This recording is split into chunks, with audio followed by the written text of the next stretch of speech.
নমস্কার, নিউজ 18 বাংলায় আপনাদের প্রত্যেককে স্বাগত। শুরু করছি সোজা সাপটা। রাজনীতি আর ভোট এ দুটো সমার্থক। সবাই বলে রাজনীতি থাকলে ভোট হবে আর ভোট এলে রাজনীতি হবে। কিন্তু আমরা যে দেশে থাকি অর্থাৎ এই ভারতবর্ষে ভোটের জন্ম হয়েছিল রাজনীতিকে ছাড়াই। প্রাচীনকাল, এখন যেটা বিহার, সেখানেই বৈশালী নামে এক রাজ্য ছিল। সেখানে নেতা বাছাই হতো ভোটের মাধ্যমে। এদেশে ভোট ব্রিটিশ আমলেও ছিল, কিন্তু ভোট দেওয়ার অধিকার সবার ছিল না। দেশ স্বাধীন হওয়ার পর সাধারণ মানুষ ভোট দেওয়ার অধিকার পায়, স্বাধীনতা পায়। দেশের প্রথম নির্বাচন কমিশনার ছিলেন একজন বাঙালি, সুকুমার সেন। তিনি চেয়েছিলেন গরিব বড়লোক সমস্ত মানুষ যাতে নির্বিশেষে ভোট দিতে পারে। সেই নির্বাচন কমিশনের বিরুদ্ধেই এখন ভোটারদের নাম বাদ দেওয়ার অভিযোগ। তারপর 1-2009 60 থেকে 65 লক্ষ ভোটারের নাম বাদ গেছে বলে অভিযোগ রয়েছে। বিতর্কের ঝড় আপাতত বিহারকে কেন্দ্র করে উঠলেও যে কোনো সময় এই বিতর্ক বাংলায় আছড়ে পড়তে পারে, কেননা আগামী বছর আমাদের বাংলায় নির্বাচন। পশ্চিমবঙ্গের শেষবার ভোটার তালিকায় এই এসআইআর বা স্পেশাল ইন্টেনসিভ রিভিশন হয়েছিল 2002 সালে। এখনো পর্যন্ত যা ইঙ্গিত তাতে ফের এসআইআর হতেই পারে, কিন্তু এক ধাক্কায় এতগুলো ভোটারের নাম বাদ চলে যাওয়া কি স্বাভাবিক? অনুপ্রবেশকারীদের চিহ্নিত করে বাদ দেওয়া হোক, তা নিয়ে কোনো প্রশ্ন নেই, কিন্তু একজন যোগ্য ভোটারের নাম যদি বাদ যায়, সেটা কি গণতন্ত্রের পক্ষে খুব ভালো হবে? আর এ নিয়েই আজ আমাদের আলোচনা। আমাদের বিষয় সুপ্রিম নজরে এসআইআর, কারণ সুপ্রিম কোর্ট বলেছেন যে আমরা কিন্তু এদিকে লক্ষ্য রাখবো। একসঙ্গে এত মানুষের বাড়তে যেটা আমরা খুব স্বাভাবিকভাবে নেব না। যাই হোক, আমাদের আজকের মোশন সুপ্রিম নজরে এসআইআর, চর্চায় যোগ্য অযোগ্য ভোটার। আর এ নিয়ে বলার জন্য যারা আজকে আমার সঙ্গে আছেন, আমার একদম বাঁদিকে আছেন সুমন ভট্টাচার্য, রাজনৈতিক বিশ্লেষক। পাশে রয়েছেন কংগ্রেসের পক্ষে অভিষেক বন্দ্যোপাধ্যায়, তার পাশে রয়েছেন বিজেপির পক্ষে দেবজিৎ সরকার। একদম ডান দিকে রয়েছেন বিশ্বজিৎ দাস, অধ্যাপক এবং বিশ্লেষক। পাশে রয়েছেন সৃজন ভট্টাচার্য, সিপিআইএম এর পক্ষে, এবং তার পাশে রয়েছেন অরূপ চক্রবর্তী, তৃণমূল কংগ্রেসের পক্ষে। আমার প্রথম প্রশ্ন অভিষেকের কাছে। অভিষেক, এই বিষয়টা নিয়ে গোটা দেশে একটা তুলকালাম হচ্ছে, রাজনৈতিক দলগুলো বিক্ষোভ দেখাচ্ছেন, এবং রাহুল গান্ধী বলেছেন তিনি অ্যাটম বোম ফাটাবেন। নির্বাচন কমিশনকে তিনি একদম নির্বাচন কমিশনের পক্ষপাত দুষ্ট, বিরোধীরা একজোট হচ্ছে। তোমার আজকের মোশনের দুটো পার্ট আছে, একটা অনুপ্রবেশ আর একটা এসআইআর।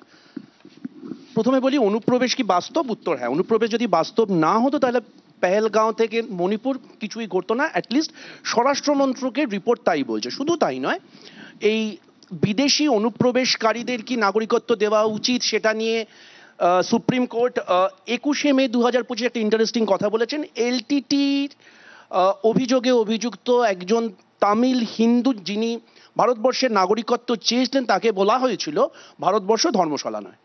কিন্তু সমস্যাটা কোথায়? সমস্যাটা যে এসআইআর এই যে ইন্টেন্সিভ রিপোর্ট যেটা হচ্ছে, সেই ইন্টেন্সিভ রিপোর্টে, স্পেশাল ইন্টেন্সিভ রিপোর্টে সবাই আলোচনা করছে 65 লক্ষ নাম বাদ গেছে। একটা নাম যোগ হলো না কেন? অ্যাটলিস্ট একটা নাম তো যোগ হতে পারতো। কেন এই প্রশ্নটা করছি? কারণ ভারতবর্ষের নির্বাচন কমিশনের একটা সমীক্ষা আছে, সেখানে বলা হয় ভারতবর্ষে প্রাপ্তবয়স্ক নাগরিক, অ্যাডাল্ট প্রাপ্তবয়স্ক নাগরিকের সঙ্গে নির্বাচক অর্থাৎ ইলেক্টোরেট অর্থাৎ ভোটারের সমীকরণ হচ্ছে সারা ভারতবর্ষে 99% কাছাকাছি। সেখানে বিহারে এই সংখ্যাটা হচ্ছে জুন মাসের আগে পর্যন্ত ছিল 97% কাছাকাছি। তার মানে সারা ভারতবর্ষের অনুপাতের থেকে বিহারে অনুপাত কম ছিল। তাহলে তো বিহারে যোগ হওয়ার কথা, বাদ কেন যাচ্ছে? বাদ এই কারণে যাচ্ছে, যে কারণে রাহুল গান্ধীও বলেছেন ভারতবর্ষে দুর্ভাগ্যজনকভাবে 2011 থেকে 2025 পর্যন্ত খুব মানে সুচারুভাবে আবু শেখ এবং অভিষেককে লড়িয়ে দেওয়া হয়েছে। লড়িয়ে দেওয়া হয়েছে ধর্মের ভিত্তিতে, জাতির ভিত্তিতে, ভাষার ভিত্তিতে। ঠিক। এবার এখানে দাঁড়িয়ে জাস্ট একটা ছোট্ট প্রশ্ন, আমি একটু অন্য একটা অবতারণা করি। শেষ করুন, হ্যাঁ। এসএসসি প্রশ্নে সুপ্রিম কোর্ট কি বলেছিল? চাল এবং কাঁকড়কে যেহেতু আলাদা করা যাচ্ছে না, অতএব পুরো প্যানেল বাতিল করুন। সেটা যদি মান্যতা দিতে হয় তাহলে এই ভোটার লিস্টের ওপর দাঁড়িয়ে 2024 ইলেকশন হয়েছে। তাহলে যার রেফারেন্স ফ্রেমটা ভুল, তাহলে সেই রেফারেন্স ফ্রেম দ্বারা নির্বাচিত সরকার সঠিক হয় কি করে? তাহলে তাকে তো আগে বাতিল করতে হবে। আমি অরূপের কাছে আসবো। অরূপ, এই যে ভোটার তালিকা সংশোধন তো একটা নিয়মিত প্রক্রিয়া, এটা আগেও হয়েছে, তোমরা এত চিন্তিত কেন? ভোটার তালিকা সংশোধন যুগ যুগ ধরে চলে এসছে। 2017তেও হয়েছে, 2000, এমনকি সদ্য সমাপ্ত কালীগঞ্জের যে বাইপোল সেখানেও 6000 লোকের নাম বাদ গেছে। তো এটা একটা রুটিন প্রসেস, এটা নিয়ে সমস্যা ছিল না যদি এসআইআর এর ফুল ফর্মটা স্পেশাল ইন্টেন্সিভ রিভিশনই থাকতো। মুশকিল হচ্ছে আমাদের নেতা অভিষেক বন্দ্যোপাধ্যায় গতকালকে বলেছেন যে এসআইআর এর ফুল ফর্মটা এখন হয়ে গিয়েছে সাইলেন্ট ইনভিজিবল রিগিং। কেন বলছি এই কথা? এই যে একটু আগে অভিষেক বলছিল যে বিহারে নাম বাদ যাচ্ছে, আজকেও খবর 65 লক্ষের কাছাকাছি মানুষের নাম বাদ গেছে। নির্বাচন কমিশন প্রথমে জানিয়েছিল যে দেশের 98% মানুষের আলাদা করে কোনো নথি দিতে হবে না। যে দেশে 134 কোটি মানুষের আধার কার্ড রয়েছে, 91 কোটি মানুষের এপিক কার্ড রয়েছে, ভোটার কার্ড, 80 কোটি মানুষের হাতে রেশন কার্ড রয়েছে, 14 কোটি মানুষের কাছে মনরেগার জব কার্ড রয়েছে, আপনি প্রথমেই এই 4টে মেন ডকুমেন্টকেই বাতিল করে দিলেন। তাহলে দেশের সাধারণ মানুষ দেবে কি পাসপোর্ট? দেশের 2% মানুষের হাতে পাসপোর্ট নেই। মানুষ দেবে কি সরকারি চাকরির নথি? কত পার্সেন্ট মানুষ সরকারি চাকরি করে? কতজন মানুষ ম্যাট্রিকুলেশন পাস করেছে? কোন নথি মানুষ দেবে? মুশকিলটা হচ্ছে এক একটি রাজ্যে এক এক রকম নিয়ম। আমরা জানি বিশ্বদা কোনো সিনেমা এলে সিনেমার আগে তার ট্রেলার রিলিজ হয়। তো ট্রেলারটা যদি হিট হয় তাহলে যারা সিনেমার নির্মাতা তারা মনে করেন সিনেমাটা খুব সহজেই হিট হবে, সাকসেসফুল হবে। আমাদের দেশে ট্রেলারটা রিলিজ হয়েছে মহারাষ্ট্র আর দিল্লির নির্বাচনে। ট্রেলারটা কি ছিল? 2019 থেকে 2024 5 বছরে মহারাষ্ট্রে 31 লক্ষ ভোটারের নাম বেড়েছিল। আর 2024-এর লোকসভা থেকে 2024-এর বিধানসভা মহারাষ্ট্র মাত্র 5 মাসে 41 লক্ষ ভোটারের নাম বেড়েছে। তার মধ্যে দেবেন্দ্র ফডনবিসের কেন্দ্রে 23% ভোটারের নাম বেড়েছে। অরবিন্দ কেজরিওয়ালের নিউ দিল্লি কনস্টিটিউয়েন্সিতে 26,000 ভোটারের নাম বেড়েছিল, 4,000 ভোটে কেজরিওয়াল হেরেছে। অর্থাৎ ট্রেলারটা যখন সাকসেসফুলি লঞ্চ হয়েছে তখন লঞ্চিং প্যাড হিসেবে বেছে নেওয়া হচ্ছে বিহার আর বাংলাকে। এখানে আবার সমস্যা হচ্ছে একদিকে ভাষা, একদিকে ধর্ম। এখানে ভোটারের নাম বাদ দিতে হবে এবং বেছে বেছে যে 65 লক্ষ অভিযোগ উঠেছে তার মধ্যে 23 লক্ষ পরিযায়ী শ্রমিক, যেই মানুষগুলো বাইরের রাজ্যে কাজ করছে, তারা 7 দিন 15 দিনের নোটিশে আসবে কি করে? তার সেই ক্ষমতা কোথায়? বেছে বেছে বাদ দাও। এবং বিহারে বিধানসভা পিছু প্রায় 23,000 মানুষের নাম বাদ গেছে, যাদের অধিকাংশ দলিত, মহাদলিত, যাদব সম্প্রদায়ের ভোটার, যারা নির্দিষ্টভাবে বিজেপি বিরোধী ভোটার। পশ্চিমবঙ্গ এই একই কাজ করবার চেষ্টা করা হচ্ছে। আমরা ঘরপোড়া গরু, সিঁদুরে মেঘ দেখলে ভয় পাই, তাই সর্বাগ্রে এই প্রতিবাদ অত্যন্ত প্রয়োজনীয় ছিল। সুপ্রিম কোর্টে মামলা পেন্ডিং রয়েছে, সেখানে আবার ঘাট ধাক্কা খাবে। আমি সৃজনের কাছে আসবো। সৃজন, এই যে এসআইআর নিয়ে একটা রাজনৈতিক লড়াই শুরু হয়েছে, তোমরাও তো মোটামুটি বিরোধীদের সঙ্গে আছো, একটা সবাই মিলে এক কাটটা হচ্ছ। তা আমাকে একটা জিনিস বলো, যে বিরোধী শিবিরদের বক্তব্য তারা যেভাবে মুভমেন্ট করছে শাসক চাপে পড়ে যাবে। পশ্চিমবঙ্গের শেষবার এসআইআর হয়েছিল 2002 সালে, সেই সময় তারপরে তালিকা প্রকাশ হয়েছিল 2004 সালে এবং তার 2 বছর পর বিধানসভা ভোট হয়েছিল 2006 সালে। এবং আমার যতদূর মনে আছে রেকর্ড মার্জিন, মানে রেকর্ড সিটে জিতেছিল সিপিআইএম, সম্ভবত 235টা সিট পেয়েছিল বামফ্রন্ট। তো সিপিআইএম একা জিতেছিল 176টা সিটে। তো তোমাদের এত চিন্তা কিসের? আমি যে প্রশ্নটা অরূপকে করলাম যে কোথায় সমস্যাটা হবে। প্রথম কথা হচ্ছে যে ভোটার তালিকা সংশোধনের সাথে এসআইআর কে যেভাবে জুড়ে দেওয়া হচ্ছে, এসআইআর এর সাথে অনুপ্রবেশকে যেভাবে জুড়ে দেওয়া হচ্ছে, অনুপ্রবেশের সাথে আতঙ্ক তৈরি হয়ে যাচ্ছে, রাজ্যটা পশ্চিম পাকিস্তান, পশ্চিম বাংলাদেশ হয়ে যাবে, এই গল্পকে যেভাবে জুড়ে দেওয়া হচ্ছে, আমাদের আপত্তিটা সেখানে। অনুপ্রবেশ বাস্তবতা, কিন্তু অনুপ্রবেশকে ঘিরে আতঙ্ক ছড়ানো, তার মধ্যে রাজনীতি আছে। আমি একটা দুটো ঘটনা বলি। পুনেতে ল্যান্স নায়েক হাকিমউদ্দিন শেখ 1999 সালে কার্গিল যুদ্ধে ছিলেন। তার বাড়িতে গিয়ে তুমি কি রোহিঙ্গা বলে একদল হিন্দুত্ববাদী তাণ্ডব করেছে। আচ্ছা ঠিক আছে, মুসলমান মার খাচ্ছে, মনে হতেই পারে যে মুসলমান বেড়ে গেছে, তাড়াতে হবে ইত্যাদি ইত্যাদি, বিজেপি যা সব ছড়ায়। নাথুরাম বিশ্বাস নামে অশোকনগরের এক ঠিকাদার সে হরিয়ানা থেকে প্রাণভয় পালিয়ে এসেছে এবং এসে বলেছে যে ওখানে জোর করে বাঙালি দেখলেই, বাংলায় কথা বলছে দেখলেই, জাত ধর্ম উপভাষা এথনিসিটি নির্বিশেষে বাংলায় বসবাসকারী বাংলা ভাষী হলেই তার উপর আক্রমণ করা হচ্ছে।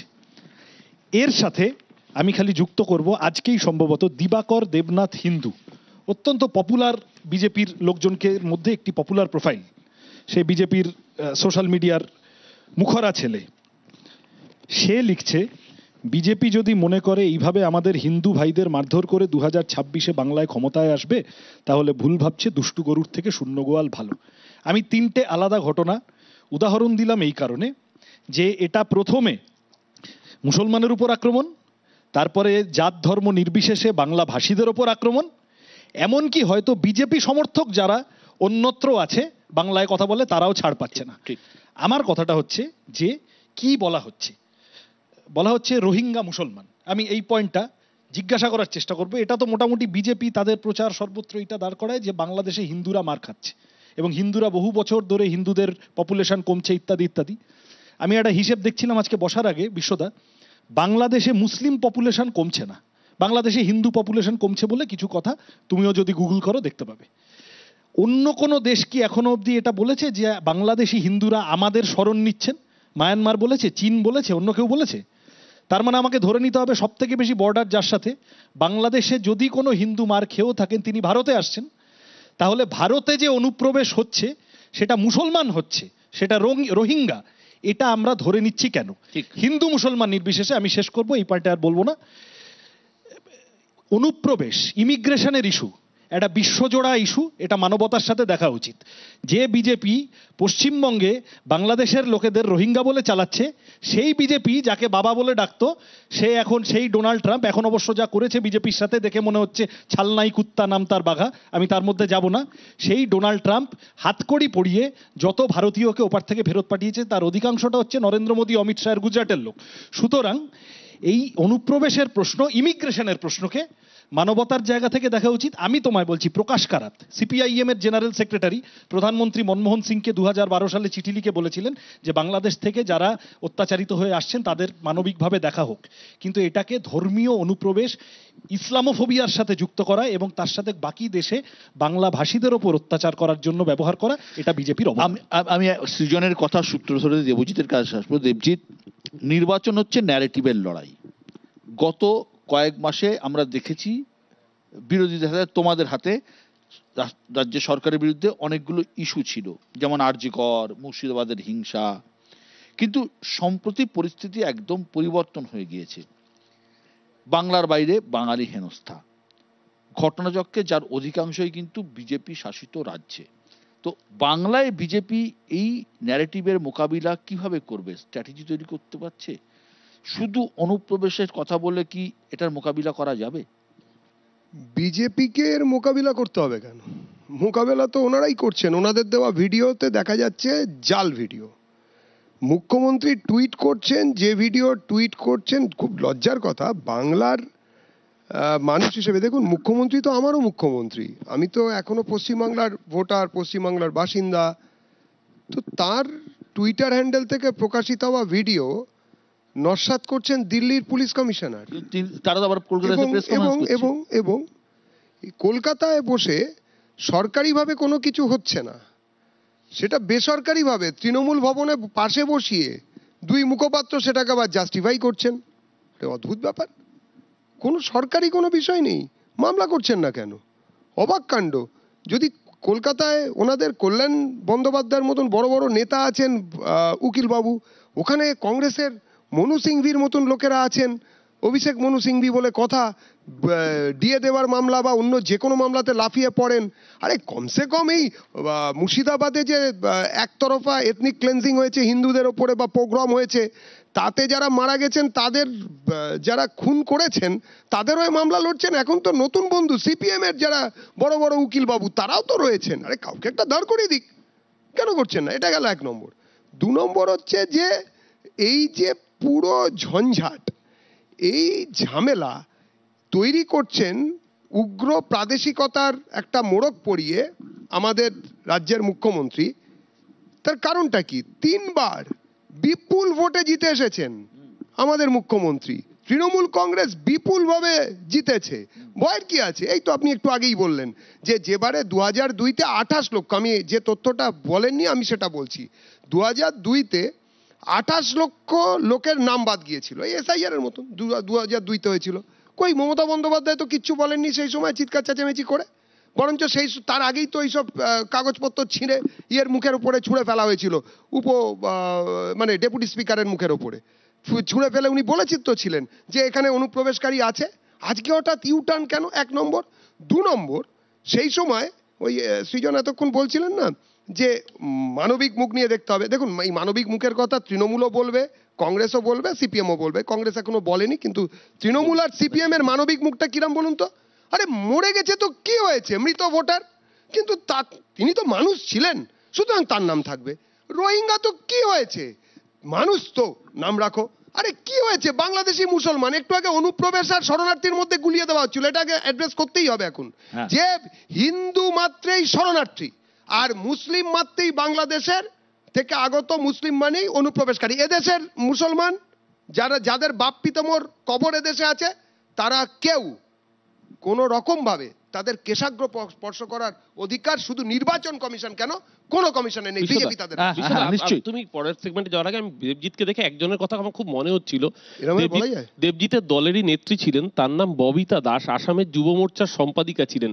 একটা সময় আসাম জুড়ে প্রচার করতো এনআরসি কেন প্রয়োজন। আজকে ববিতা দাস না আসামের ডিটেনশন ক্যাম্পে আছে। আমি দেবজিৎ তোমায় বলবো, রাজাকার হওয়ার চেষ্টা করো না, আগামী দিন ধানকার হয়ে যাবে, আগামী দিন ধানকার হয়ে যাবে। রাজাকার হওয়ার চেষ্টা করো না, রাজাকার হওয়ার চেষ্টা করো না, একদম ভুল বলো না, রাজাকার হওয়ার চেষ্টা করো না।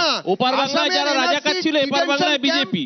রাজাকার হওয়ার চেষ্টা করো না। ডিটেনশন ক্যাম্প বিজেপির শাসিত রাজ্য হিসেবে নয়, ওটা হচ্ছে যেখানে আসাম অ্যাকর্ড তৈরি হয়েছিল তোমাদের ডিএনএ। তোমরা আসল আর ওই যে এখন সমর্থন, মানে ওই ডিএনএ সমর্থক কিছু বলবেন, সমর্থন ছেড়ে সমর্থক কিছু বলবেন। এটা সংবিধানের পক্ষে আর বিপক্ষে। নাথুরাম এটা বলো না, সৃজনের কাছে বলো না, এটা সংবিধানের কাছে আমার বিনীত প্রশ্ন যে কমিউনিস্ট পার্টি অফ দল নাথুরাম বিশ্বাসকে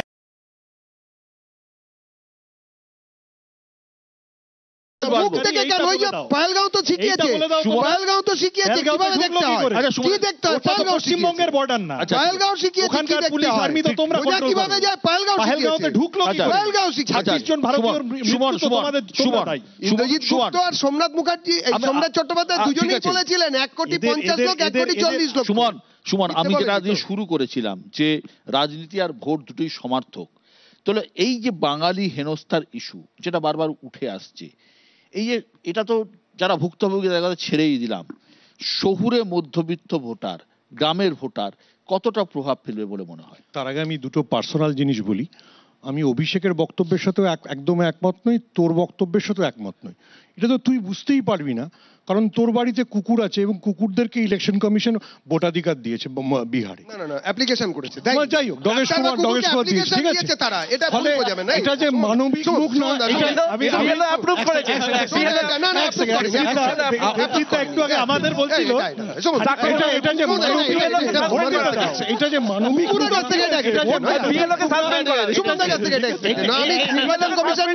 কিন্তু এসব কি হচ্ছে? এটা যে কুকুরের মুখ, মানে কুকুরের মুখ দিয়ে দেখতে হবে পুরো ইলেকশনটাকে, সেটা বিজেপি প্রমাণ করেছে। নাও coming back to the Bengali sentiment, দেখ অনেকদিন আগে সুকুমারের একটা কবিতা ছিল যে 19টি বার ম্যাট্রিকেতে ঘায়েল হয়ে থামলো শেষে। ওনাদের বিরোধী দলনেতাকে আমার দেখে মনে হচ্ছে ওই মোডে চলে গেছে, রাস্তায় জয় বাংলা দেখলেই রেগে যাচ্ছেন। বাঙালি অস্মিতা তো তৃণমূলকে প্রমাণ করতে হচ্ছে না, বিজেপি এটা প্রমাণের দায়িত্ব নিয়ে নিয়েছে। সোশ্যাল মিডিয়ায় আমার কাছে অন্তত সৃজন একটি নাম বললেন, আমার কাছে বিশ্বজিৎ বারিকের নাম আছে, যাকে সুরাট থেকে অ্যারেস্ট করে পাঠানো হয়েছে, যে বলেছে যে আমি সারা জীবন ধরে বিজেপি করেছি, বিজেপি করার পর আমার একটা পুরস্কার। দেখ সমস্যা হচ্ছে এটা তো তৃণমূলের জন্য একদম থালায় সাজিয়ে বিজেপি এমনভাবে দিয়েছে যে এই বাঙালি অস্মিতায় একমাত্র, মানে অন্য দলগুলো যদি অনুপস্থিত থাকেও মমতা বন্দ্যোপাধ্যায় এটা ছাড়বেন কেন? এবারে আবার দেবজিৎ একটু হোয়াটসঅ্যাপের বাইরে শিক্ষিত বলে দেবজিৎকে একটা লাইন মনে করাই, the struggle of man against power is the struggle of memory against forgetting. Milan Kundera laughter and forgetting এর বিখ্যাত লাইন। তো এটা যদি বিজেপি ভাবে যে বাঙালি এটা ভুলে যাবে যে কাউকে গুরগাঁওতে কি করা হচ্ছে, কাউকে মহারাষ্ট্রে কি করা হচ্ছে, তাহলে ভুল করছে। এটা প্রথম বিজেপিকে বুঝতে হবে যে বাঙালির একটা 1500 বছরের ইতিহাস আছে, কোনোদিন উত্তর এবং মধ্য ভারতের কাছে আত্মসমর্পণ করেনি। শশাঙ্ক হর্ষবর্ধনকে হ্যাঁ, ওখানে চলে গিয়েও ফিরে এসেছিলেন, ঠিক আছে। বিজেপি জানে না, জনৌজব্দি কি? বিজেপি জানে না যে 12 ভূঁইয়াও সেখানে হিন্দু মুসলিম মিলে মানসিং এর সেনাবাহিনীর সাথে লড়াই করেছিল। ফলে এই যে অরূপরা যে সুযোগটা পেয়ে গেল যে বিজেপিকে আউটসাইডার কোলাবোরেটর এবং দেবজিৎদেরকে রাজাকার বলার, তার কারণটা যে বিজেপি মানে সুযোগটা তুলে দিল। ঠিক। আমি বিশ্বজিৎ, এই যে ইস্যুটা সুমন তুললো, যে বিজেপি নিজেরাই সেম সাইড করে ফেলছে, নিজেরাই ইস্যু এমন তৃণমূলের হাতে তুলে দিয়েছে, যেটা নির্বাচন একটা, আমি যেটা বলছিলাম যে অনেকগুলো ইস্যু তো এর আগে ছিল, মুর্শিদাবাদ, আরজিকর, এসব দিয়ে আলোচনা হচ্ছিল, কিন্তু আচমকা এই যে হরিয়ানা, উত্তরপ্রদেশ, রাজস্থান, বিভিন্ন জায়গায়, উড়িষ্যা, এই যে, এবং যাদের সাথে হলো তারা কিন্তু নিম্নবর্গের লোক, তারা কিন্তু শুধুমাত্র মুসলমান এমন নয়, আমরা দেখছি কোথাও মতুয়া, কোথাও তপশিলি, কোথাও আদিবাসী। এটা কি একটা বড় এফেক্ট ফেলবে? যে বিষয়টা নিয়ে আমরা কথা বলছিলাম যে এবার বাংলার নির্বাচনে এই এসআইআর প্রভাব ফেলবে কিনা, এটা ইস্যু হবে কিনা, কারণ বিজেপি কিন্তু এর আগে এই বিষয়টাকে ইস্যু হিসাবে আনেনি। যে কথা সুমনদা বলল যে 19টি বার ঘায়েল হয়ে থামলো শেষে, সেই 19 রকম এক্সপেরিমেন্ট তারা করেছে। না, ওটা শুভেন্দু অধিকারী সম্পর্কে বলেছি, বিজেপির বাকিদেরকে আমি ছেড়ে দিয়েছি। আচ্ছা, এবার এই যে এতগুলো এক্সপেরিমেন্টের জায়গা থেকে এটা তো খেলা হবে রাজ্য, এখানে দুজনেই ছক নিয়ে নেমেছে কোন ফর্মে নামবে। বিজেপি খেলছে 2-2-2 আর তৃণমূল খেলছে 2-2-3। এই 2-2-2 ফর্মুলা এবং 2-2-3 ফর্মুলা কি? 2-2-2 বিজেপির প্রথম ফর্মুলাতে রয়েছে ইলেকশন কমিশন এবং স্বরাষ্ট্র মন্ত্রক তাদের ডিফেন্সে রেখেছে। তারপরে তারা রাখছে নাগরিক বৈধ ভোটার, নাগরিক অবৈধ ভোটার। তারপরে তারা কি রাখছে? অনুপ্রবেশকারী আর ধর্ম। এই 2-2-2 ছক। আর এদিকে তৃণমূল কংগ্রেস রাখছে 2-2-3 ছক। এই 2-2-3 ছকের একে তিনটা খুব আকর্ষণীয়, একদম ফ্রন্ট লাইনে যারা আছে, বাংলা, বাঙালি, সমাজ কল্যাণমূলক প্রকল্প। এবার আপনি ভেবে দেখুন যে বিজেপি চেষ্টা করেছে ধর্ম নিয়ে রাজ্যে রাজনীতি করতে পারেনি, কিন্তু সেই কারণে এখন নতুন মডেল, যেখানে অনুপ্রবেশ এবং একটা আতঙ্ক তৈরি করা, যে যে জেলাগুলো রয়েছে সীমান্তর জেলা, সেই ভোটটা ডিসিসিভ ফ্যাক্টর 26-এর, সেখানে এই ছকে বাজিমাত করতে পারবে না, কঠিন হবে। যেটা বলা হচ্ছিল যে লোপ্পা বল দিয়ে দেওয়া হয়েছে মমতা বন্দ্যোপাধ্যায়ের কাছে, তিনি কিন্তু ছেড়ে দেবেন না। বিহারে কি হলো? মারা গেছে, নেই 65 লক্ষ লোক, 65.5। আচ্ছা, আমি দেবজিৎ উত্তর দিতে সুবিধা হবে মনে করি। ওরা বলেছে না যে বাংলাদেশ থেকে কোনো মুসলমানকে আসবে না, বা পাকিস্তান থেকে। আদনান স্বামী কি গ্রাউন্ডে সিটিজেনশিপ পেয়েছিল? হ্যাঁ, ঠিক আছে, দেবজিৎকে বলতে দাও প্লিজ। প্রথম কথা হচ্ছে যে বিহারে যে 65.5 লক্ষ ভোটারের নাম গেছে, 65 নয় 65.5 লক্ষ যা দেখলাম, ওটা বোঝা যাচ্ছে ওটা ব্রেকফাস্ট। বাংলায় এই মুহূর্তে আমরা শুধু নই, সিপিএম তাদের তরফ থেকেও যা জমা দেওয়া হয়েছে ভুয়ো বা ডাবল এন্ট্রিড ভোটার, মৃত ভোটার তালিকা, মাত্র 2টো বিধানসভাতেই সেদিন একজন দাবি করছিলেন সিপিএমের যে সেটা প্রায় ওনারা 1700 নাম বলেছেন, আর আমরা এখনো পর্যন্ত 17 লক্ষর নাম দিয়েছি। এবং ওটা যদি বিহারে ব্রেকফাস্ট হয়, এখানে তাহলে তো মনে হচ্ছে লাঞ্চ হবে। কেননা আমরা যারা যেটুকু পেরেছি আমাদের সীমিত ক্ষমতার মধ্যে, এত সন্ত্রাস ইত্যাদির পরেও আমরা আমাদের পক্ষ থেকে এটা জমা দিয়েছি। সমস্যাটা হচ্ছে যে বাকি যারা বিরোধিতা করবেন তারা বুঝতে পারছেন না যে তৃণমূলের সঙ্গে ঠিক কোন পয়েন্টে কতটা হাঁটবেন। প্রথম কথায় পরিষ্কার করতে হবে যে এই রাজ্যে যারা আমরা বিরোধী বলে নিজেদেরকে মনে করি তৃণমূল সরকারের, তাতে বিধানসভায় জায়গা থাকুক বা না থাকুক, অন্তত ভোটে দাঁড়াই বা প্রতীক দিই, তাতে জামানত অনেকের বাজেয়াপ্ত হয়, তা বলে তো আর বিচারধারার মৃত্যু হতে পারে না, বিচারধারা তো থাকবেই স্বাভাবিক। কিন্তু সেইখানেও পেছনের দরজা দিয়ে ভোট কেটে তৃণমূলকে জেতানোর জন্য আজকে নিজেদের আনা পয়েন্ট, যে পয়েন্টে ওনারা বলছেন যে মৃত, ডাবল এন্ট্রিড এবং এখান থেকে অন্য জায়গায় চলে যাওয়া লোকেদের ভোটার লিস্ট থেকে নাম চেঞ্জ করতে হবে, 1 নম্বর। 2 নম্বর যেটা মমতা বন্দ্যোপাধ্যায় এতবার বলছেন কেন? আর আরেকটা কথা হচ্ছে, যেটা বারবার এই বাইরের বাঙালিদের ওপর অত্যাচার না কি সব যেন হচ্ছিল এতক্ষণ ধরে, ভয়ানক, আমিও অত্যাচারিত হচ্ছিলাম, কেউ আমার কথাই বলতে দিচ্ছিল না আমাকে। তো এখন আমি ভেতরের বাঙালি, বাঙালিদের দ্বারাই অত্যাচারিত। ঠিক এই জিনিসই হচ্ছে অন্য অন্য রাজ্যে। এবারের ব্যাপারটা হচ্ছে যে তামিলনাড়ুর এসপি অফিস থেকে একটা অদ্ভুত, তামিলনাড়ু বিজেপি রাজ্য নয়, সেখান থেকে একটা কথা বলা হয়েছে, এটা কেউ বলছেন না। তামিলনাড়ু থেকে বলা হয়েছে যে আরে ওখানে গিয়ে কেউ বোধহয় আদালতে যাবেন টাবেন বলেছিলেন, বললো আরে বাঙালি উত্তর 24 পরগনার বাংলাভাষী মুসলমান যারা ওখানে কাজ করতে গেছেন, উত্তর 24 পরগনা পশ্চিমবঙ্গের, তারা একটা কমপ্লেন করেন তামিলনাড়ুর কোনো পুলিশ আধিকারিকের কাছে যে এখানে আমাদের কাজের জায়গা নষ্ট করে দিচ্ছে বাংলাদেশি মুসলমান। তারা আইডেন্টিফাই করে এই 16 জন না 18 জন বাংলাদেশি মুসলমান। হিউ অ্যান্ড ক্রাই হয়, তামিলনাড়ুর পুলিশ অথরিটি সেখানে ইন্টারসেপ্ট করে এবং সবার কাছ থেকে কাগজ চায়, তাতে এখানের লোকেদের কাছেও সেটা জানতে চাওয়া হয়, মানে আমাদের রাজ্যের তরফেও। সেখান থেকে কনফার্মেশনের পরে তাদেরকে গ্রেপ্তার করা হয় এবং নির্দিষ্ট জায়গায় পাঠানো হয়। তাহলে কমপ্লেনেন্টকে অবশ্যই আমাদের বাংলার যারা ভূমিপুত্র তারা, এবং বাংলার ভূমিপুত্ররা বাংলাদেশি অনুপ্রবেশকারীদের আইডেন্টিফাই করেছেন। এর সঙ্গে এসআইআর এর কি সম্পর্ক ভাই? এসআইআর হলে অসুবিধাটা কোথায়? আমাকে না না দর্শকদের কাছে বাকিদের পরিষ্কার করতে হবে, ভয়ের কি আছে? ভয়ের কি হোক না, আছে? সৃজন, ভয়ের কি আছে?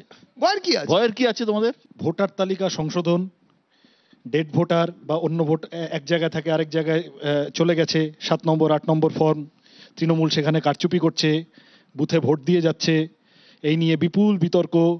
আমরাও এতে পার্টিসিপেট করেছি, বিজেপির অনেক আগে থেকে করছি। এগুলো সব একটা দিকে। আমি প্রার্থী হিসেবে আমার লোকসভা বিধানসভা নির্বাচনে অভিজ্ঞতা হয়েছে, নির্বাচন কমিশন ভোটের সময় তৃণমূলের কাছে সারেন্ডার করে যায়, আলাদা ডিবেট। কথাটা হচ্ছে সেটা নিয়ে তুমি যদি চাও বিশ্বদা আমরা আলোচনা করতে পারি, অরূপদার সাথে ঝগড়া করব, হ্যাঁ। কিন্তু এটার সাথে অনুপ্রবেশের প্রশ্ন, এটার সাথে নাগরিকত্বের প্রশ্ন, এই সমস্তটাকে জড়িয়ে গরিব মানুষ, নিম্নবর্গীয় মানুষ, বাংলাভাষী মানুষকে বিপদে ফেলে দেওয়া। যোশী কালুভিট্টিল আমার যদ্দূর মনে পড়ে 2020 সালে কেরালার এক ভদ্রলোক একটি আরটিআই করেছিলেন। প্রাইম মিনিস্টার নরেন্দ্র মোদী কি ভারতের নাগরিক? আজকে যা যা সব এইসব মাপকাঠি দেওয়া হচ্ছে, সুপ্রিম কোর্ট বলে দিচ্ছে, তাও নির্বাচন কমিশন বলছে আধার চলবে না, রেশন চলবে না, এপিক চলবে না। তাহলে কোনটা চলবে? পিএমও বলেছিল নরেন্দ্র মোদী ভারতের নাগরিক, তার কোনো প্রমাণপত্র নেই। বিহারে 11টি নথির তালিকা দিয়েছে কমিশন, তো জমির কাগজ, জন্মের কাগজ, বাবা মার কাগজ চলবে না। স্কুল বোর্ড, বিশ্ববিদ্যালয় থেকে এগুলো কতজনের কাছে থাকে? স্থায়ী বাসস্থানের কতজনের প্রমাণ। কাছে থাকে? সুপ্রিম কোর্টে গিয়ে মামলা তার মানে করছেন না হচ্ছে- কেন? সুপ্রিম কোর্ট বলে সৃজন দা, আর এই এক যে- মিনিট ভাই, একটা মিনিট আগে শেষ করি। সুপ্রিম কোর্ট এর আগে একটা অন্য মামলায় বলেছেন তুমি আধার সুপ্রিম কোর্টে কার্ড, আসছো, আমি বলছি, ভোটার তোমার কার্ড, সুপ্রিম কোর্টের কথাই প্যান বলছি। কার্ড, এগুলো কোনোটাই, রেশন কার্ড, এগুলো কোনোটাই তাহলে- নাগরিকত্বের তাহলে প্রমাণ নয়। এখানে এটা নাগরিকত্ব নিয়ে মজাটা কথা কি হচ্ছে না, বলতো ভোটার বিশ্বদা? কার্ডের কথা আমরা হচ্ছে। সাধারণ নাগরিক হিসেবে আমি মানে দেবজিৎ দাও নেই তো, ইকুয়ালি আমার মতো নয় সাফার তো। করবে, প্রতি 10 বছর অন্তর হ্যাঁ। লাইনে গিয়ে দাঁড়িয়ে প্রমাণ দিতে হবে। তাহলে তুমি আধারটা করালে কেন যদি তোমায় বলতে হয় আধার নাগরিকত্বের প্রমাণ নয়? তখন বললে আধার আসলে সব তাহলে তো সমস্যা সমাধান হয়ে বলতে হবে যাবে। গ্যাসের এই যে লাইন যখন- নিয়েছো কেন, যখন ইলেকট্রিক্যাল লাইন নোটবন্দি নিয়েছো কেন, করেছিলে, বলেছিলে জঙ্গি দমন এইসব হবে। ইউটিলিটি গুলো যখন নিয়েছো কেন? এইসব আধারের উপরে তো বড় বড় 370 করে লেখা তুলে দিলে থাকে, বললে জঙ্গি না, না, দমন হবে। আধার কার্ডের উপরে তো আমি বড় শেষ বড় করে করবো লেখা খালি, থাকে। দেবজিৎ দা, আমি যে শেষ করে এক নিই, মিনিট, তোমার- আধার আমি কার্ডের উপরে বলিনি, বড় বড় আমার করে বলার লেখা থাকে মাঝখানে তুমি কিনা? বলছো তো দাদা, আমি তো তোমাকে আটকাইনি। আমার কথা হচ্ছে এই যে রোহিঙ্গা, বিদেশি ইত্যাদি, 21শে জুলাই কয়েকদিন আগে এই নির্বাচন কমিশন বিহার নিয়ে সুপ্রিম কোর্টে হলফনামা জমা দিয়েছে। তাতে করে ডেড ভোটার, ট্রান্সফার্ড ভোটার ইত্যাদি সব আছে, কিন্তু বিদেশি ভোটার পেয়েছি এমন কোনো কথা নির্বাচন কমিশন বলেনি। বিশ্বদা, আমি- হ্যাঁ, তামিলনাড়ুতে কিন্তু উত্তর 24 পরগনার মুসলিমরা আইডেন্টিফাই করে দিয়েছে কে বাংলাদেশি, এবং সেটা স্টেট গভর্নমেন্ট বলার পরে তারপরে ওরা বলেছে, ওরা কিন্তু অলরেডি ব্যাক করে চলে আমি- গেছে। আমি ওদের এখানে- আর আইডেন্টিফিকেশনই নেই। কি back ফুটে গেলাম? 2019 সালের 10ই জুলাই পার্লামেন্টের লিখিত প্রশ্নের উত্তরে নির্বাচন কমিশন জানিয়েছে ভারতবর্ষে একজনও বিদেশি ভোটার নেই। ঠিক না, এবার আমি আসছি না, এইবার এই এবারে পাবে হয়তো। দেখি, অসুবিধার কি দেখি, আছে? please। আমাদের রাজ্যের লিডার অফ অপোজিশন অদ্ভুতভাবে একটা ফিগার দিয়ে দিয়েছেন, 1,25,00,000 ভোটার। আমি জানতে চাইছি, লিডার অফ অপোজিশন এর আগে সিবিআই এর ডিরেক্টর ছিলেন, উনি বলে দিতেন কবে কাকে অ্যারেস্ট করা হবে। ইডির ডিরেক্টর হয়েছিলেন, সেখানে বলে দিতেন। ইনকাম ট্যাক্সের অফিসার হয়েছিলেন, বলে দিতেন রেট কবে হবে। হঠাৎ করে উনি ইলেকশন কমিশনার কবে থেকে হলেন আমার জান নেই। ফিগারটা বলে দিলেন 1,25,00,000। এবং আমি বলছি, এই যে সুমনদা বলছিলেন না 19টি বার ম্যাট্রিক নেত্রীকে সে ঘায়েল হয়ে সামনে এসেছে। ওখানে কিন্তু প্লিজ প্লিজ না, ওখানে কিন্তু গঙ্গারামের দুই ভাই সম্পর্ক বলা আছে। প্লিজ প্লিজ ওটা আপনি ভুলে যাচ্ছেন। প্লিজ। আমার না কালীপ্রসন্ন ঘোষের লেখা একটা কবিতা মনে পড়ছিল, যেটা প্রতুল মুখোপাধ্যায়ের কণ্ঠে আমি শুনেছিলাম, ওই একবার না পারিলে দেখো শতবার, পারিব না এ কথাটি বলিব না আর। কেন শুভেন্দু অধিকারী 1,25,00,000 টার্গেটটা দিয়েছে ভেবে দেখুন। 2021-এর রেজাল্টটা যদি দেখি, বিজেপি পেয়েছিল 2,29,00,000 ভোট, আর তৃণমূল 2,89,00,000 ভোট। ডিফারেন্সটা হচ্ছে 60 লক্ষেরও বেশি ভোটের। তার মানে আমি যদি ইলেকশন কমিশনকে প্রথমেই টার্গেটটা বেঁধে দিই যে তোমাকে 1 কোটি প্লাস লোকের নাম বাদ দিতে হবে, তাহলে যে রাজ্য আমি রাজনৈতিকভাবে দখল করতে পারছি না, সেই রাজ্যটা আমার ব্যাকডোর দিয়ে দখল করতে হবে। এবং সবচেয়ে সমস্যা হচ্ছে, জাস্ট আ মিনিট বিশ্বদা, এর আগে ইলেকশন কমিশনকে কখনো এভাবে রাজনৈতিক কার্যালয় হয়নি। Lalkrishna Advani leader of opposition ছিলেন, তার সময় প্রপোজাল এসেছিল মনমোহন সিং এর কাছে, চিফ জাস্টিস অফ ইন্ডিয়াকে সাথে নিয়ে প্রধানমন্ত্রী, লিডার অফ অপোজিশন এবং 3 জনের কমিটি, তারা ইলেকশন কমিশনার ঠিক করতো। এখন ইলেকশন কমিশনারকে অমিত শাহ ডিপার্টমেন্টাল প্রিন্সিপাল থেকে। আমি অভিষেকের কাছে আসবো। অভিষেক, তোমরা প্রধান রাজনৈতিক দল, বিরোধী দল দেশের, বিহার নির্বাচন কয়েক মাসের মধ্যে, সেখানে তোমাদের সঙ্গে আরজেডির একটা জোট আছে এবং সেখানে তোমাদের লক্ষ্য বিহারের কুর্সি। রাহুল গান্ধী আজ বলছেন আমি বোম ফাটাবো। এই যে কোথায় মুভমেন্ট, এই এত বড় একটা ইস্যু, এত বড় ইস্যু যেটা 65 লাখ ভোটারের নাম বাদ চলে যাচ্ছে, এদের ভবিষ্যৎ কি? এরা ধরে নিলাম যে এরা ভোটার তালিকার থেকে নাম বাদ যায়, তার মানে কি নাগরিক কি নাগরিক নয়, এটাও তো বড় পরবর্তীকালে এই ইস্যুটা উঠে আসবে। তোমাদের মুভমেন্ট, আন্দোলন কোথায়? আন্দোলনের প্রেক্ষিতে সুপ্রিম কোর্টের কথাটা বারবার উঠছিল, দেবজিৎ যে কথাটা বলছিল, সুপ্রিম কোর্ট কিন্তু অলরেডি, সুপ্রিম কোর্টে এই মামলাটা চলছে এবং সুপ্রিম কোর্ট যে অবজারভেশন দিচ্ছে সেটা নিয়ে আমরা অবশ্যই আলোচনা করব। রাহুল গান্ধী যেদিন এই বামপন্থীরা ট্রেড ইউনিয়নের যে ধর্মঘট ডাকা হয়েছিল, সেদিন বিহার অচল করে দেওয়া হয়েছিল এই প্রশ্নে। কিন্তু আমি আরো একটা বেসিক টেকনিক্যাল প্রশ্ন করছি। আমরা এখানে যারা উপস্থিত আছি প্রত্যেকে জানি ভারতবর্ষের ডকুমেন্ট ক্রিয়েটস ডকুমেন্ট, ডকুমেন্ট ছাড়া অন্য ডকুমেন্ট তৈরি হয় না।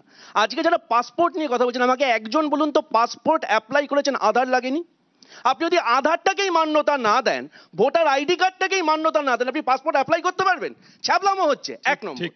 2 নম্বর প্রশ্ন, এখানে যে 11টা আছে, আমি আরো 111টা প্রশ্ন করতে পারি, দ্যাট ইজ নট ইম্পর্টেন্ট। ইম্পর্টেন্টটা হচ্ছে একটু আগে ও যেটা বললো যে নিশ্চয়ই তো যে তামিলনাড়ুতে বাংলাদেশিদের আইডেন্টিফাই করেছে উত্তর 24 পরগনার মুসলিমরা। আরে লাভলি খাতুনকে শুভেন্দু অধিকারী আইডেন্টিফাই করেছিল, সারা বাংলা জেনেছে, তাকে আমি 21শে জুলাই দেখেছি, তাকে পেলোডারে পাঠানো গেল না, তার দায়িত্ব আমার। Number 3, last but not the least, Sukumar সেনকে নিয়ে আলোচনা হচ্ছিল। সুকুমার সেন ফার্স্ট, দুটো আদর্শের জন্য ভারতীয় নির্বাচন কমিশন ইজ সেপারেট। কেন ভারতবর্ষ পাকিস্তান হয়নি? নাম্বার 1, রাষ্ট্রের দায়িত্ব, কোট আনকোট, রাষ্ট্রের দায়িত্ব ভোটার নথিভুক্তকরণ, উল্টোটা নয়। আমার দায়িত্ব নয় আমাকে প্রমাণ করে আমি ভোটার কি ভোটার নই। এই প্রাইমারি জায়গা থেকে আমরা সরে এসেছি। আর আমরা বাঙালি নিয়ে কথা বলছি। আমি জাস্ট দেবজিৎকে মনে করিয়ে দিই, স্বপন দাশগুপ্ত কংগ্রেস করে না, স্বপন দাশগুপ্ত অন্য কোনো দল করে না। 2017 সাল, পূর্বাচল পূজা সমিতি, প্রতাপগঞ্জ, দিল্লি, নবরাত্রির সময় আরসালান এবং মিত্র ক্যাফের স্টল বন্ধ হয়ে গেছিল। আমি এটা কেন বলতে পারছি? আই ওয়াজ প্রেজেন্ট দেয়ার। স্বপনদা এসে আমরা কেন ননভেজ খাচ্ছি নবমীর দিন, ওরা বাঙালি নিয়ে কথা বলবে। আমার কলকাতায় দাঁড়িয়ে কোনো এক মীনা দেবী পুরোহিত বলবে যে মাছের গন্ধ, আষ্টে গন্ধ অসুবিধা হয়, সাসপেন্ড করেছে। এখানে দাঁড়িয়ে আমাদের ওদের বাংলা বিজেপিতে হচ্ছে তিওয়ারিরা ওদের থেকে বড় বাঙালি, তারা হচ্ছে কি হ্যাজ নামায়, আর ওদের কাছ থেকে জ্ঞান শুনবো আমরা। দেবজিৎ, এই ন্যারেটিভের মোকাবিলা করা তো খুব কঠিন পশ্চিমবঙ্গে।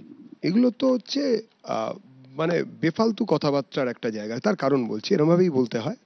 তার কারণ হচ্ছে যে সুপ্রিম কোর্ট খোলা আছে, বারে বারে বলা হচ্ছে না মানুষের সামনে সুপ্রিম কোর্ট বলেছে কিন্তু ছেড়ে দেবে না। আরে সুপ্রিম কোর্ট তা বলেইনি। সুপ্রিম কোর্টের অর্ডারটা যদি কোর্ট আনকোর্ট পড়া হয়, তাহলে দেখা যাবে সুপ্রিম কোর্ট বলেছেন যে খুব যদি বেশি মাত্রায় দেখা যায় যে অবাঞ্ছিত বলে কাউকে বাদ দেওয়া হচ্ছে বা এরকম যদি হচ্ছে, তাহলে সুপ্রিম কোর্ট প্রয়োজনীয় পদক্ষেপ নেবে বা ইন্টারভেনশন করবে। তাতে কি হলো? সুপ্রিম কোর্ট কি বলেছে? এই যে বলা হলো সুপ্রিম কোর্ট বলেছে আধারকে মান্যতা দিন। কোথায় বলেছে? সুপ্রিম কোর্ট বলেছেন যে আধার, প্যান এবং এই নিয়ে ভোটার এই নিয়ে নির্বাচন কমিশনের অবজারভেশন কি জমা দিন। ওরা জমা দিয়েছে। পুরো জিনিসটাকে যারা এখানে আছেন একটা না ফ্যাকচুয়াল ভুল হচ্ছে, কোনো ফ্যাকচুয়াল ভুল হচ্ছে। একদম, আমি ওটা পড়ে বলছি। আমি তোমাকে বলো। আটকাবো না, কিন্তু সুপ্রিম কোর্ট এটা নির্দিষ্ট আকারে বলেছেন একদম। প্রথমে 3টে এটা ডকুমেন্ট, কি বিবেচনা করা যায় না? ডকুমেন্ট নির্বাচন কমিশন বলার পরে 2টো ডকুমেন্ট দিয়ে বলেছেন যে কেন বিবেচনা করা যায় না? না, আমার কাছেও এই ডকুমেন্ট না, না, এই দুটোর কোনোটাই সুপ্রিম কোর্ট বলেননি। সুপ্রিম কোর্ট বলেছেন 3টে জাল করা যায়, বাকি 11টা জাল করা যায় না, এটা হতে পারে না। আমার ওয়ান লাইনার প্রশ্ন 11টা আছে। আমরা এখানে আমার ওয়ান লাইনার প্রশ্ন, ভাই দেবজিৎ, তুমি বলো তোমার কাছে এই ডকুমেন্টের বাইরে বাড়তি কোন ডকুমেন্ট আছে যাতে প্রমাণ হয় তুমি ভারতীয়, আমরা নই? ওই 11টার মধ্যে তোমার কাছে কোনটা নেই তুমি আমাকে বলো। তারপরে তুমি বলবো। আমাকে ওই বলো। 11টার মধ্যে তোমার কাছে কোন কোনগুলো নেই? নির্বাচন কমিশন তো এটাই ভাই, বলছে। সুপ্রিম কোর্ট এটাও বলেছে এগুলো সব জাল করা যায়। আচ্ছা, আমাকে বাকি 11টাও জাল হতে পারে। আমাকে আগে মানুষের কাছে ওই শেষ ডকুমেন্ট করতে নেই। দিন। আজকে যারা এখানে ঠান্ডা ঘরে বসে রয়েছি তারা প্রিভিলেজ ক্লাস। একদম, একদম, ভারতবর্ষের এই ক্ষেত মজুরদের কাছে ওই উত্তেজনা ডকুমেন্ট ভালো। নেই। ওই একটু দাঁড়াও। না, এই প্রশ্নে প্রথম কথা, সাম্যবাদী 1 মিনিট। পিএমও নিজে বলেছে নরেন্দ্র মোদী ভারতের এক নাগরিক। মিনিট। এখানে আমরা যারা বসে আছি কেউই নির্বাচন কমিশনের লোক নই। নির্বাচন কমিশনের ভালো বা মন্দের দায় দেখানো, মানে দায় পিঠে করে বহন করা, এটা আমাদের কারোরই কাজ নয়। আমরা একটা বিচার মানে একটা সিস্টেমকে সামনে আনছি, যে সিস্টেমটা ঠিক না ভুল। প্রথম কথা হচ্ছে নির্বাচন কমিশন একটা কথা বলেছেন যে 2002 সালে 17 নম্বর বার এসআইআর হয়েছিল, এই মানে 19 নম্বর বার, এইবারে 20 নম্বর বার এসআইআর হবে। এসআইআর এর নাম বদলে কিন্তু একই জিনিস হয়েছিল, বিভিন্ন সময় এসআইআরও নাম পড়েছিল 5 বার। যেখানে 28 লক্ষের নাম বাদ গেল, তৃণমূল কংগ্রেস আপত্তি করলেন না। ঠিক। যেখানে তার আগেও অনুপ্রবেশের কথা তৃণমূল কংগ্রেসের নেত্রী বলেছেন, সংসদে বলেছেন, সোমনাথ চট্টোপাধ্যায় স্পিকার এবং ইন্দ্রজিৎ গুপ্ত ডেপুটি স্পিকার হিসেবে বলেছেন যে 1,20,000, একজন 1,50,000। ঠিক, সুমন। তাহলে সেখানে দাঁড়িয়ে আজকে আপত্তি আসছে কোথায়? ঠিক আপত্তি। সুমন, এই যে বিষয়টা উঠছে যে এতগুলো নাম বাদ গেছে প্রাথমিক খসড়ায়, সুপ্রিম কোর্ট তা বলেছে যে গণহারে এভাবে বাদ গেলে আমরা কিন্তু চুপ করে বসে থাকবো না। সুপ্রিম কোর্ট কি করবে আমরা জানি না, কিন্তু পশ্চিমবঙ্গে একটা বড় সমস্যা দেখা দিচ্ছে যে বিএলও যারা আছেন, যারা এই কাজটা করবেন, তারা বিএলও, হ্যাঁ, তারা কাজটা অনেকেই করতে চাইছেন না, অনেকেই মানে একটা পারস্পরিক চাপের মধ্যে পড়েছেন। পশ্চিমবঙ্গের ভবিষ্যৎ কি হতে যাচ্ছে? দেখ, পশ্চিমবঙ্গে প্রথম চ্যালেঞ্জ হচ্ছে যে বিএলওদের দিয়ে এটা করানো, এবং দ্বিতীয় চ্যালেঞ্জ হচ্ছে যেহেতু মমতা বন্দ্যোপাধ্যায় আমার পাড়া আমার সমাধান প্রকল্পটা এনে দিয়েছেন, যার সঙ্গে দুয়ারে সরকারটাও চলবে, ফলে যে যে কাগজপত্রগুলো দরকার, বিশেষ করে ডোমিসাইল সার্টিফিকেট, সেটা পাওয়ার ক্ষেত্রে কিন্তু প্রান্তিক মানুষদের একটা সুবিধে হয়ে যাবে। এবার যেটা বিশ্ব আবার দেবজিৎ বললেই রেগে যাবে, সেটা হচ্ছে গোলপোস্ট কী করে চেঞ্জ হচ্ছে। এই যে সেপ্টেম্বর মাসে ভারত পাকিস্তানের ক্রিকেট ম্যাচ হবে, সেটা দেবজিৎ দেখবে না? তার আগে তো অমিত শাহ পিওকে দখল, পাকিস্তানকে মেরে শিক্ষা দেওয়া, সব কিছু হচ্ছিল। যেই ছেলে ক্রিকেট ম্যাচ আয়োজন করছে, সমস্ত ট্রেনিং ক্যাম্পে কি মানে রামচরিত মানস পড়ানো হচ্ছে পাকিস্তানে।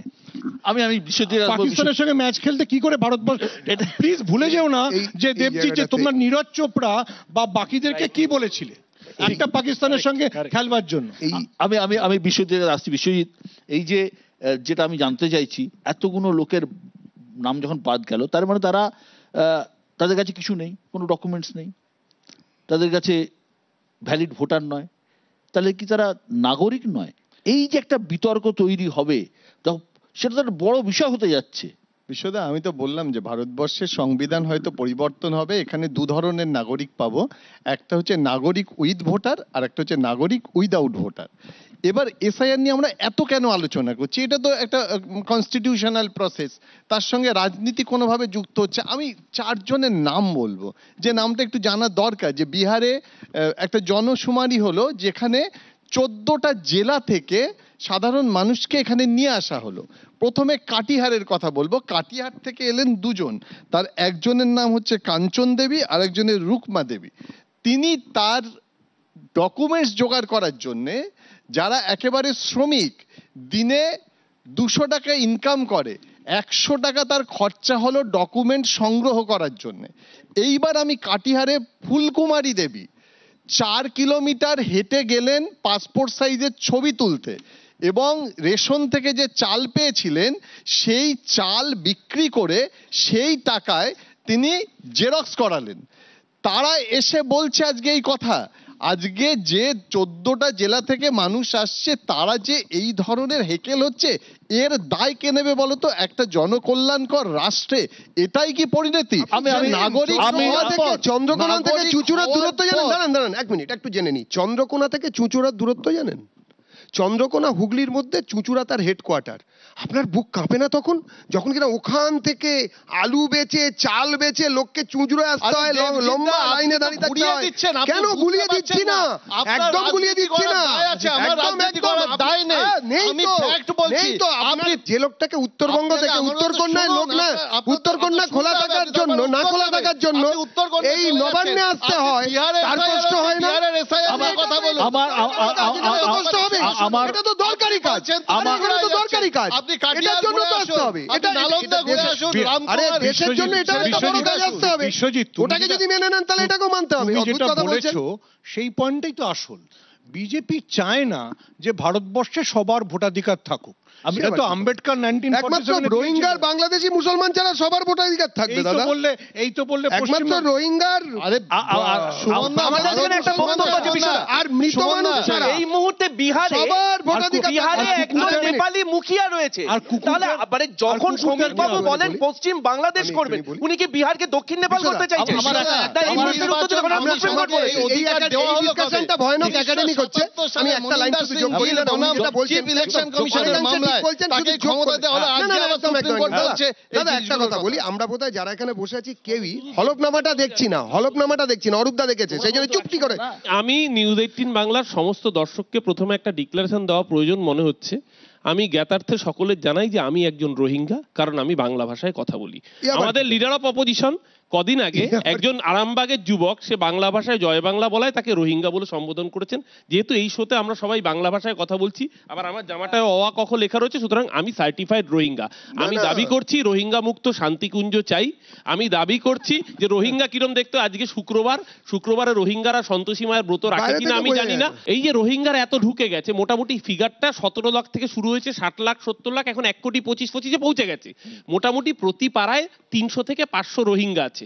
যত দর্শক দেখছেন, রোহিঙ্গাদের আপনি সংখ্যা 17 আবার লাখ বলা হয়নি, আবার- বলা হয়েছে ভুয়ো ভোটারের সংখ্যা আরে 17 লাখ, ভাই, তার রোহিঙ্গা মধ্যে মৃত, তোমার মধ্যে leader- মৃত, শোনো ভাই, চলে যাওয়া, রোহিঙ্গার double সংখ্যা entry, 1 কোটি 25 লাখ বলেছে। তোমার লিডার অফ অপোজিশন বলেছে, তুমি তোমার শোনো, 25 লাখ please বলেছে। শোনো, এর আগে দিলীপ please ঘোষ শোনো, 2 কোটি please বাংলাদেশে শোনো, ঢুকিয়ে এখানে দিয়েছিল। ঢুকো না। বাম আমলে, আমি তাহলে জানি, ওদের আমলে মিথ্যে যুক্তি কথা না থাকলে বলেছিলেন। বিচার করতে হয়। ওদের আমলে তাহলে মিথ্যে কথা তুমি বলেছিলেন। please শোনো বাম ভাই। আমলে আরে ভাই শুনবে তো, পার্লামেন্টও শোনো না, এখানে তো শোনো ভাই। আরে বলো। ওখানে বলতে দাও না, এখানে তো বলতে চটপট দাও। বলো। আচ্ছা, যে মমতা যে বন্দ্যোপাধ্যায় মিথ্যে রোহিঙ্গার কথা সংখ্যা বলেছিলেন। বলেছে, বিজেপি যে রোহিঙ্গার সংখ্যা বলেছে, তাতে 1.5 কোটি মোটামুটি লোক। প্রতিটি পাড়ায় অন্তত 50 থেকে 200 জন করে রোহিঙ্গা আছে। না, না, না, যারা তার রোহিঙ্গার যারা এই সংখ্যা 17 লাখ বক্তব্য বলা শুনছেন, হয়নি, এটা তারা মিথ্যে জিজ্ঞাসা কথা বলা করুন হচ্ছে। কেন আপনার অরূপদা? পাশের বাড়ি 3 অরূপদা, নম্বর কেন বাড়ির মিথ্যে কথা ফ্ল্যাটে বলছো? 4th নম্বর অরূপদা। তলায় উঠে দ্বিতীয় এই অরূপদা, কুলুঙ্গিতে এরম 2 জন বলো না। রোহিঙ্গা লুকিয়ে আছে কিনা। 17 আজকে লক্ষ এই যে- ভুয়ো এই যে ভোটারের নাম রাজনৈতিক আমরা দিয়েছি। অসভ্যতাম, কত কত? মানুষকে টার্গেট 17 করে লক্ষ রোহিঙ্গা বলে ভোটারের তালিকা নাম বাদ দিয়ে আমরা দেওয়া। মনে করি। আরে ভাই, রোহিঙ্গা খায় না মাথায় দেয়। আমরা তুমি কটা 17 রোহিঙ্গা লক্ষ দেখেছো? ভুয়ো ভোটারের কথা রোহিঙ্গা কোন বলেছি। ভাষায় কথা বলে? ভাই, রোহিঙ্গারা কোন ভাষায় কথা বলে? আমি তোমাকে একজন রোহিঙ্গার নাম বলছি, শোনো তুমি শোনো, তো- তুমি তো- শোনো ভাই, তুমি ভালো তুমি জানবে। শোনো, তুমি জানবে। তোমার একজন রোহিঙ্গার তুমি নাম জানবে। বলছি। তোমার তাজা তোমার ছেলে, প্রাক্তন শেখ শাহজাহান। মুখ্যমন্ত্রী, বিজয় তোমার রূপানী। গুজরাটের প্রাক্তন শেখ মুখ্যমন্ত্রী শাহজাহান। রোহিঙ্গা। বিজয় মারা গেছে, বিজয় মারা রূপানী গেছে, যে ট্রেন অ্যাক্সিডেন্টে মারা গেছে, মারা গেছে। সে রোহিঙ্গা। কলোনি লেগেছে, তুমি তো বিজয় বলবে। রূপানী রোহিঙ্গা। আরে শেখ তুমি রোহিঙ্গাকে শাহজাহান। রাজ্যের মুখ্যমন্ত্রী বানিয়েছো গুজরাটের।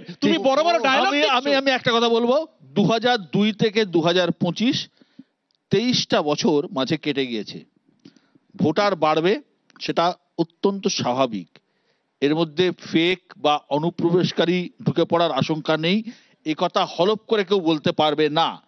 কিন্তু ঘটনা এটা হলো যে বিপুল সংখ্যক ভোটার 2002 এর পর যাদের নাম উঠেছে তাদের নথি দিতে হবে, ভুল হলেই বাদ। বিহারের সঙ্গে বাংলার একটা বড় পার্থক্য হলো বিহারের মাটিতে দেশভাগের ক্ষত নেই, বাংলার আছে। আমাদের রাজ্যে অসংখ্য মানুষ দেশভাগের সময়, পরবর্তীকালে 71-এর যুদ্ধের সময় ওপার বাংলা থেকে এদেশে এসেছেন। অনেকের কাছেই উপযুক্ত নথি নেই, পরবর্তী প্রজন্মের কাছেও নেই। সমস্যা কিন্তু বিরাট। বিহারের সমস্যা বাংলার সমস্যা সম্পূর্ণ আলাদা। নির্বাচন কমিশন কিভাবে এটা মোকাবিলা করে সেটাই এখন দেখার। অনেক অনেক ধন্যবাদ আজকে এই অনুষ্ঠানে আসার জন্য।